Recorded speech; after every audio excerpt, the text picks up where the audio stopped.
Doctor Sachin Raj అత్యాధునిక world class physiotherapy treatment తో అన్ని రకాల నొప్పులకు శాశ్వత పరిష్కారం. Hi, welcome to our channel. ఈరోజు మనతో పాటు ఉన్నారు ప్రముఖ జ్యోతిష్య వాస్తు పండితులు, జ్యోతిష్య వాస్తు శిక్షణ నిపుణులు శ్రీ నానాజీ పట్నాయక్ గారు. నమస్కారం గురువు గారు. శ్రీమాత్రే నమః. సార్, 22వ తేదీన అయోధ్య రామ మందిరం ఓపెనింగ్ అయితే ఉంది. ఆ రోజు ఏం చేయాలంటారు ఇంట్లో? తప్పకుండా అండి. ఫస్ట్ ఆఫ్ ఆల్ గుర్తుపెట్టుకోండి, చాలామందికి ఇప్పుడు మీరు అడిగారు చక్కగా, ప్రతి ఒక్కరికి ఇది క్వశ్చన్ ఉంటుంది మనసులో, ఆ రోజు ఏం చేయాలి నేనని. కొంతమందికి అసలు ఎందుకు చేయాలని అనిపిస్తుంటుంది, అవునా కదా? ఎస్. అక్కడెక్కడో అయోధ్య మందిరం అయితే మనం ఎందుకు చేయాలి, కొంతమందిలో ఉంటుంది ఆలోచన, ఉండాలి కూడా. ఎందుకు చేయాలి, ఏమి చేయాలి కూడా చెప్తాను నేను మీకు. ఎందుకు చేయాలో ముందు తెలుసుకుందాం. ఇప్పుడు మనం ఉన్నాం ఇక్కడ, మన పూర్వీకులు అంటే మన ముత్తాత అలా వెళ్తే ఒక లింక్ అప్పుడు రాముడు పరిపాలించిన సమయంలో ఉండొచ్చు కదా. ఎస్, అవును. ఉంటారా? అవును, అవును. వాళ్ళు లేకపోతే మనం ఎక్కడ ఉన్నాం? ఇక్కడ సడన్గా అయితే భూమి మీద పుట్టుకురాం కదా, ఆకాశం నుంచి మనమే పడం కదా. అంటే ఏమిటి, రాముడి పరిపాలన మన పూర్వీకులు చూశారు. మన కొన్ని hundreds of thousands of years back, అంటే అన్ని ఏమంటారు, అంతమంది వెనకాతలకు వెళ్తే గనక, ఓకే, పూర్వీకులు వెనక్కి వెళ్తే కనుక వాళ్ళు చూశారు. ఆ సమయంలో రాముడు ఎందుకు అవతరించాడు అప్పుడు అంటే, రావణాసురుడు వధించడానికి, రామరాజ్యాన్ని స్థాపన చేయడానికి. రావణాసురుడిది ఎలా ఉండేది తెలుసా మీకు? అసలు రాక్షసుల యొక్క ఇది ఎట్లా ఉండేదంటే అసలు చాలా ఘోరంగా ఉండేది. ఇప్పుడు ఉండే వాళ్ళు అసలు ఎవరు పనికిరారు అసలు. అయితే వాళ్ళకంటూ కొన్ని ధర్మాలు కూడా ఉన్నాయి. ధర్మబద్ధంగా ఉంటూనే ఘోరంగా ఉండేవారు వాళ్ళు. మనం లలితసహస్రనామాల్లో బండాసురుడు గురించి తెలుసుకుంటాం. ఎట్లాగా బండాసురుడు అందరిలో ఉండేటువంటి ఆ రసాన్ని తీసేసేవాడు. అంటే ఏమిటి, దేని మీద ఇంట్రెస్ట్ లేకుండా. కొంతమంది ఉంటారు చూసారా, ఎలాగా మనకి దేని మీద ఇంట్రెస్ట్ లేదంటే వైరాగ్యంగా ఉంటారు కొంతమంది, అలా చేసేవాట. అలాగా మనకి అప్పట్లో ఉన్నటువంటి ఆ యొక్క రాక్షసుల యొక్క బెడద నుంచి తప్పించాడు రామచంద్రమూర్తి. ఓకే. మరి మన వాళ్ళే కదా అప్పుడు ఉన్నది, అవును, అవునా కదా? అవును. మరి రాముడి అటువంటి చేశాడు అంటే, ఇప్పుడు చూడండి, మనం ఏదైనా సినిమాకి వెళ్తాము, సినిమాలో డూప్లికేట్ ఫైట్ అంటే యాక్షన్ లాగా ఒక సినిమా హీరో చేస్తేనే మనం విజిల్స్ వేస్తున్నాము, యూత్ వెళ్ళి దండలు పెడుతుంటారు, హడావిడి, దానికంతా పేజెస్ కూడా మనం చూస్తుంటాం. ఓకే. ఈ యొక్క రామచంద్రమూర్తి శక్తి ఎటువంటిదంటే, అరణ్యవాసంలో ఒకసారి ఉన్నప్పుడు ఆ యొక్క శూర్పణఖ ముక్కు చెవులు కోసినందుకు కరదూషణాదుల దగ్గరికి వెళ్ళి చెప్తుంది. వాళ్ళు మొత్తం దాదాపుగా 60-70 వేల మంది రాక్షసులతో వస్తారు యుద్ధం మీదకి. వస్తే కేవలం ఒక గంటలో, గంట చిల్లరలో అంతమందిని యుద్ధం చేసి హతమారుస్తాడు రామచంద్రమూర్తి. ఒక్కసారిగా 12 బాణాలు తీసేవాడు ఇలా. ఓకే. 1-2 కాదు, 12. ఒక్కసారిగా 12 తీసి వేస్తే అసలు ఎప్పుడు తీస్తున్నాడు, ఎప్పుడు వింటినారికి తొడుగుతున్నాడు, ఎప్పుడు వేస్తున్నాడో కనబడేది కాదు, అంత ఫాస్ట్గా. లేకపోతే 60-70 వేల మంది సైన్యాన్ని ఎట్లా సంహరిస్తాడంటే ఒక గంటలో. అంటే ఏమిటి, రియల్ హీరో మనకి రామచంద్రమూర్తి. అది కూడా ఎలాగా హీరో అంటే ఏదో మాయమాటలు చెప్పి లేకపోతే ఏదో కవర్ చేసుకొని అలా కాదు, ధర్మం కోసం బ్రతకడం. అంటే తండ్రి యొక్క మాట పోకుండా ఉండడానికి, తండ్రి ఇచ్చిన మాట పోకుండా ఉండడానికి అరణ్యవాసానికి వెళ్తాను, ఆనందంగా వెళ్తాను. అది కూడా అదేవిధంగా తమ్ముడితో ఎలా ఉండాలి, భార్యతో ఎలా ఉండాలి, ప్రజలతో ఎలా ఉండాలి, ఏది ఎలా నడుచుకోవాలి అని చెప్పినటువంటి హీరో మనకి రామచంద్రమూర్తి. కృష్ణుడు కూడా ఒక హీరో, అతను గీతని బోధించాడు ఆయన. అయితే అంటే మనం యాక్చువల్గా ఎందుకు చేయాలి అనడానికి ఫస్ట్ మనకు మైండ్లో ఒక ఆలోచన ఉండాలి, ఎందుకు చేయాలి అని. చాలామంది చూడండి, కొంతమంది పిల్లలు చదువుతారు, కొంతమంది చదవరు. నువ్వు ఎందుకు చదువుతున్నాడు వాళ్ళకి ఒక క్లారిటీ ఉంటుంది, నేను ఇది అవ్వడానికి చదువుతున్నా అంటాడు. కొంతమంది ఎందుకు చదువుతున్నట్టు, ఏమో అబ్బా స్కూల్లో వేసారు తీసుకుపోయి, నాకేమీ ఇంట్రెస్ట్ లేదు అంటాడు పిల్లడు, అవునా కదా? క్లారిటీ ఉంటే మనం పని చేస్తాం. కాబట్టి సాక్షాత్ మహావిష్ణువు అవతారం శ్రీరామచంద్రమూర్తి. ఓకే. రోజు విష్ణు సహస్రనామాలు చదువుకుంటున్నాము, వెంకటేశ్వర స్వామి ఆరాధన చేస్తున్నాము, ఎన్నో విష్ణువుకి సంబంధించి చేస్తూ ఉంటాం. మరి అదే అవతారమూర్తి ఒకప్పుడు అంత ధర్మ పరిపాలన చేసినటువంటి ఆ యొక్క మూర్తి మరలా అయోధ్యలో మనకి ఏదైతే ప్రతిష్ట మరలా జరుగుతుందో, ఒకప్పుడు ఆ అయోధ్య మందిరాన్ని తీసేసి బాబ్రీ మసీదు కట్టాడు. బాబ్రీ అనేటువంటి ఒక అతను ఎంతమందిని చంపాడు తెలుసా? 1,60,60,00,000 మంది బలయ్యారు ఆ రోజు. 1,60,00,000 మంది బలయ్యారు దాన్ని అడ్డుకొని. అంతమంది బలైన తర్వాత అప్పుడు 500 సంవత్సరాల క్రితం కడితే అప్పటి నుంచి ఫైట్ చేస్తూ ఉండగా మనకి 500 సంవత్సరాల తర్వాత ఇది లభించింది. ఎస్. కాబట్టి ఆ రోజు మనకి ఎలాగో గవర్నమెంట్ ఏం చెప్పింది, అక్కడికి రాకనే అంతా మీకు పంపిస్తూ ఉన్నది. అవును. దూరదర్శన్లోని కొన్ని ఛానల్స్లో రిలే చేస్తారు ఆ రోజు. ఎస్.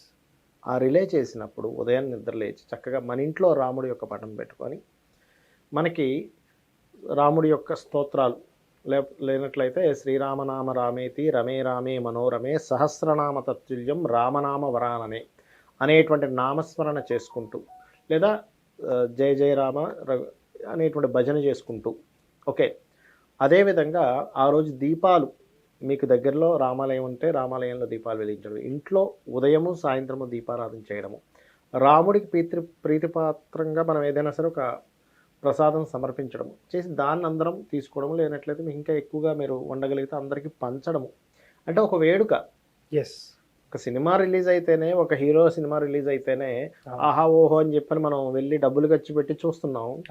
మరి రామరాజ్యం స్థాపించిన రాముడు సాక్షాత్ మహావిష్ణువు, అతని యొక్క ప్రతిష్ఠ జరుగుతుంటే ఇంకెంత బాగా చేసుకోవాలి.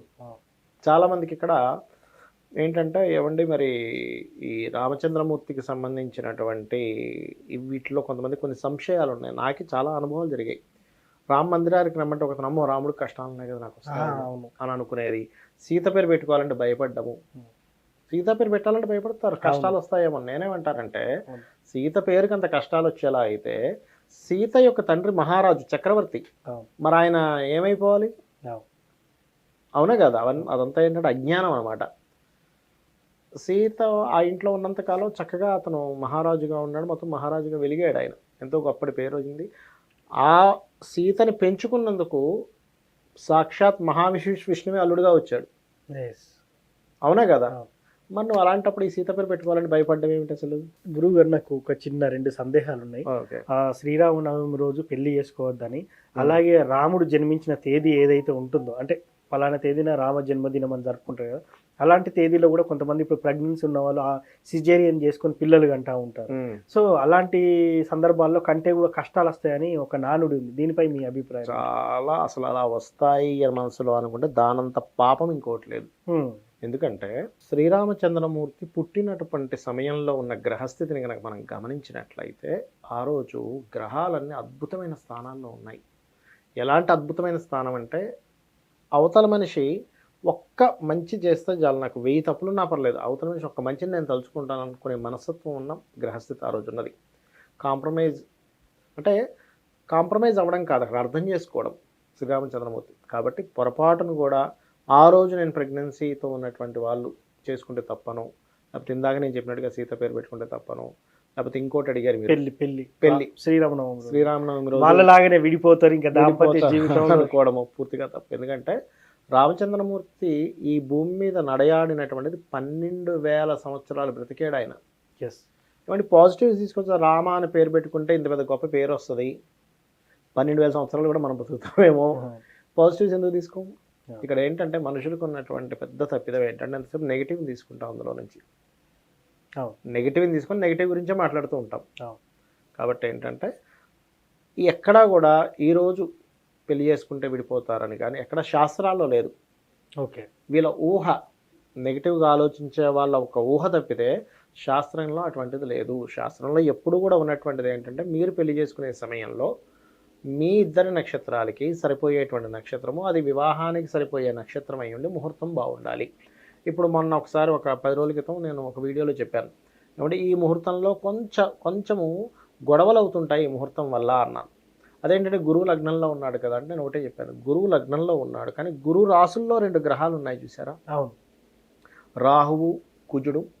వీళ్ళు ఈ రాహుకుజుల యొక్క సంబంధం ఎటువంటిదంటే ఇటువంటి గొడవలకి దారితీస్తూ ఉంటుంది. ఇప్పుడు చూడండి, పీఠాధిపతులు మఠాధిపతులు వీళ్ళందరూ కూడా ఏం చేస్తున్నారు, అనవసరమైనటువంటి ఇష్యూస్ వస్తున్నాయి. యాక్చువల్ వాళ్ళు చెప్పినటువంటి సందర్భం వేరు, కానీ కొంతమంది దాన్ని ఇష్యూగా క్రియేట్ చేస్తున్నారు. పూరి పీఠాధిపతి గారు ఆయన ఏమన్నారు, అయ్యా నేను వచ్చి అక్కడ ప్రేక్షక పాత్ర వహించకూడదు, మా సిస్టమ్ పరంగా నేను వచ్చి అక్కడ చెయ్యాలి, అక్కడ కూర్చోవడం కదా నా పని, నేను వచ్చానంటే నా చేతుల మీదుగా కొంత చేయాలి, అలా అయితే మేము రాగలుగుతాం. రాముడిని ప్రతిష్ఠించడం ఇదంతా మాకు ఎంతో ఆనందకరమైన విషయం. అని ఆయన అలా చెప్తే దాన్ని ఇంకొక రకంగా రాలేనని చెప్పేసి మొత్తం create రాలేనని, ఆయన ముట్టుకున్నది నేను చూడడం ఏంటని, ఇలాంటివన్నీ క్రియేట్ చేస్తున్నారు. ఫైనల్ గానైతే 22వ తారీఖున మీరు చెప్పినట్టు చేస్తే అంత శుభమే చేసుకోవాలి. జరుగుతుందంటారు. ఖచ్చితంగా శుభం జరుగుతుంది. అంటే ఒకటి, మనకి శుభాన్ని ఇచ్చిన వాడిని మనం తలుచుకుంటున్నాం. ఎస్, ఆల్రెడీ ఆయన శుభాన్ని ఇచ్చేసాడు. ఇప్పుడు ప్రతి పని మనకి జరుగుతుంది అంటే మహావిష్ణువు స్థితికారకుడు. మనం చేస్తున్న ప్రతి యాక్టివిటీ ఆయన ఆధీనంలో ఉండి జరుగుతుంది. ఎస్, అటువంటి అతని యొక్క రామమూర్తి అంటే రామ అవతారంలో ఉన్నటువంటి మూర్తిని మనం ధ్యానించుకుంటున్నాం. Okay sir. ఇంకోటి ఏంటంటే రామ అనేటువంటి నామం ఎక్కడైతే ఉచ్చరించబడుతుందో అక్కడ ఆంజనేయ స్వామి యొక్క ప్రెజెన్స్ ఉంటుంది. ఆంజనేయ స్వామి ఉంటే ఎటువంటి ఫలితాలు వస్తాయి మనందరికీ తెలుసు. మరి ఇంకేం కావాలి మనకి? అంటే ఒక గొప్ప అవకాశం 500 సంవత్సరాల తర్వాత మనకు తీరినటువంటి, భారతీయులకు తీరినటువంటి ఒక గొప్ప డిజైర్ అనుకోండి, కోరిక అనుకోండి, మనం సాధించుకున్నాము.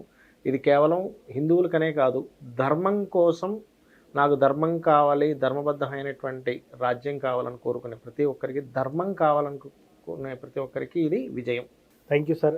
బలహీనుడైనా కూడా బలవంతుని ఢీ కొట్టచ్చు అని రామనామంతో కూడా చాలా అద్భుతంగా thank you so much sir. శ్రీమాత్రే నమః. చూశారు కదా, రామ మందిరం ప్రారంభోత్సవం జనవరి 22 తేదీన మనం ఏం చేయాలనేది గురువుగారి మాటలో విన్నాం. ఇది వాటి కార్యక్రమం. మరో కార్యక్రమంలో మళ్ళీ కలుద్దాం. Thank you.